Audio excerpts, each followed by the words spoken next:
Sarvepalli doctor Radhakrishnan जी, जो कि हमारे देश के द्वितीय राष्ट्रपति, पहले देश के उपराष्ट्रपति रहे, उनके याद में हम लोग सब मनाते हैं। मैं आप सबको इस बात के लिए धन्यवाद देता हूं कि हमारे विद्यार्थी काल में, हमारे विद्यार्थी जीवन में हम सब ने भी काफी शरारतें की हैं। बड़े चंचल स्वभाव में हम सब ने अपना विद्यार्थी जीवन जिया। मैंने तो खास तौर पे बड़े चंचल स्वभाव में अपना विद्यार्थी जीवन जिया, लेकिन शिक्षकों के माध्यम से, शिक्षकों के द्वारा जो शिष्टाचार, संस्कार जो हमको मिला है, उसके लिए मैं आज भी अपने उन शिक्षकों को बहुत बहुत हृदय से धन्यवाद प्रेषित करता हूं। मैं ऋणी हूं उन शिक्षकों का। यदि आज इस मुकाम पे खड़े होकर आपके बीच अपनी बात को रख पा रहा हूं, तो एक गुरु मेरी मां, दूसरे हमारे शिक्षकगण, उनके दिए हुए संस्कार, शिक्षा, दीक्षा का ही नतीजा है कि आज इस मंच पे खड़े होकर आप सबको शुभकामना प्रेषित करने का मुझे हैसियत अगर मेरी बनी है तो मेरे शिक्षकों की वजह से बनी है। और इस बात के लिए भी आप सबको धन्यवाद के शहर के हजारों बच्चों को आप लोग शिक्षित करते हैं, शहर के हजारों बच्चों को आप ज्ञान देते हैं, संस्कार देते हैं, शिष्टाचार देते हैं। आप शहर के उन बच्चों को भी मदद करते हैं। कुछ लोग हो सकता है आर्थिक रूप से कमजोर हो, लेकिन मुझे आज भी पता है, मुझे पूर्ण विश्वास है हमारे इन शहर के शिक्षकों को कि आर्थिक रूप से कमजोर बच्चों को भी आप लोग मदद करते हैं। वो कोई भी अपना तरीका हो सकता है।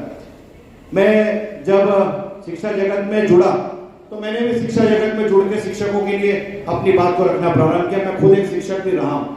जब शिक्षा जगत में हम लोग देखते हैं, आदरणीय पूरा मंच यहाँ बैठा है, मैं इनको ही बताना चाहता हूँ कि एक शिक्षक न्यूनतम वेतन में लाखों का ज्ञान हमारे उन बच्चों को देता है, और वही बच्चे इनके द्वारा दिए हुए ज्ञान से कोई आईएएस बनता है, कोई आईपीएस बनता है, कोई डॉक्टर बनता है, कोई इंजीनियर बनता है, और कोई उनमें से निकलकर अच्छा पॉलिटिशियन भी बनता है। लेकिन हमारे जितेंद्र कुशवाहा जी आप सबकी चिंता कर रहे थे।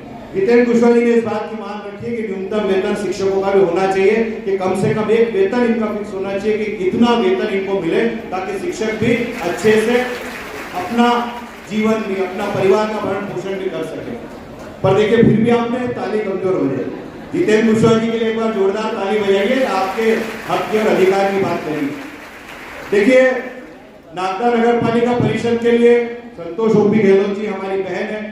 मैं आप सबसे आग्रह करता हूं, एक बार जोरदार ताली दोनों हाथ उठा के इनके लिए भी बजाइए आप, कि आपके सम्मान समारोह का कार्यक्रम इन्होंने निरंतर जारी रखा है। और इस बात की चिंता रखी, अगर ये चाहते तो हम, हो सकता है कुछ लोग ये ज्ञान भी दे सकते थे हमको कि इस कार्यक्रम को नहीं करना चाहिए, अगले बार कर लेंगे, इस बार चूक हो गई। लेकिन इन्होंने प्रण प्राण से ये तय किया कि शिक्षकों का सम्मान हमको निरंतर करना चाहिए।